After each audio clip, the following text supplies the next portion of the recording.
Hello दोस्तों, स्वागत है बड़े घर की छोटी बहू सीरियल में। तो चलिए देखते हैं आज के सीन। कहानी की शुरुआत होती है पेशी मुनि की नई दुल्हन के घर में कदम रखने से।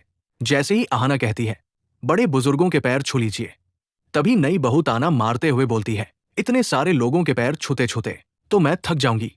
ये सुनकर पोल्टू और पेशी मुनि हैरान रह जाते हैं, जबकि बाकी सारी बहुएं और दुर्गा देवी अंदर ही अंदर मुस्कुरा देती है। पोल्टू और पेशी माँ बहुत शौक से पुजारन को बहू बनाकर घर लाए थे, लेकिन नई बहू आते ही अपना असली रंग दिखा देती है। ये तो सोने पर सुहागा हो जाता है। और पारो के लिए बहुत बड़ी गुड न्यूज। सुबह होते ही नई बहू सोफे पर पैर फैलाकर बैठ जाती है और घमंड भरे लहजे में बोलती है, सासू माँ, मेरे लिए एक गिलास ठंडा पानी ले आइए।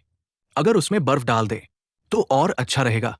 अब यहाँ कहानी में एक बड़ा ट्विस्ट आने वाला होता है, जो पोल्टू और पेशी माँ दोनों के होश उड़ा देता है। जिस पेशी मुनि ने पारों को सालों तक सताया था, आज वही नई बहू की हर फरमाइश खुद पूरी कर रही होती है। ये सब देखकर पारों का चेहरा खिल उठता है और वो मन ही मन सोचती है, ये तो बस शुरुआत है, असली मजा अभी बाकी है। तभी बहुभात के लिए घर में सभी मेहमान और पड़ोसी इकट्ठा हो जाते हैं, लेकिन पेशी मुनि नई बहू के लिए नई साड़ी तक नहीं खरीदती और पारो से पुरानी साड़ी मांग लेती है। पारो बिना कुछ कहे साड़ी दे देती है। जैसे ही पुजारन उस साड़ी को हाथ लगाती है, वो भड़क जाती है और सबके सामने पेशी मुनि की बेइज्जती करते हुए चिल्लाती है, ये क्या है, तुम मुझे पुरानी साड़ी पहनाओगी?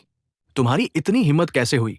ये सुनकर पेशी मुनि और सारे मेहमान हक्के बक्के रह जाते हैं। नई बहू चिल्लाकर बोलती है, इससे अच्छी साड़ियां हमारे घर की नौकरानियां पहनती हैं। पोल्टू जी, आपको शर्म नहीं आती? दूसरी शादी करने चले हैं, लेकिन एक शादी संभाल नहीं पाए। पोल्टू गिड़गिड़ाते हुए बोलता है, मुझे टाइम नहीं मिला, नहीं तो ले आता। लेकिन नई बहू एक शब्द भी नहीं सुनती। मेहमान दंग रह जाते हैं। चारों बहू के चेहरे पर सुकून की मुस्कान आ जाती है। अब बारी आती है रसोई रस्म की। पुजारन को खीर बनाने का आदेश दिया जाता है, लेकिन जिसे रसोई का कोई अनुभव ही नहीं, वो क्या खीर बनाएगी? वो खीर में शक्कर की जगह नमक डालने लगती है। तभी बड़ी बहू रोकती है, ये क्या कर रही हो? ये नमक है। पुजारन झिड़क कर बोलती है, हटो यहां से, मुझे सिखाने की जरूरत नहीं, मैं किसी का ऑर्डर मानने नहीं आई हूं। किसी तरह खीर बनती है और जैसे ही पेशी मुनि पहला निवाला खाती है, उसका चेहरा काला पड़ जाता है। वो न खा पाती है न थू पाती है। पुजारन ठंडे लहजे में बोलती है, आपको खाने की कदर ही नहीं, अब खुद बनाकर खाइए।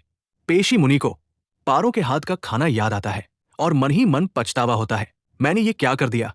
इधर पोल्टू अपना गुस्सा निकालने अर्जुन के पास पहुंचता है और आहाना के खिलाफ जहर भरने लगता है। वो कहता है, इतनी रात को तुम्हारी बीवी काम करने गई होगी, नई नौकरी, बड़ा प्रोजेक्ट और बॉस के साथ चक्कर।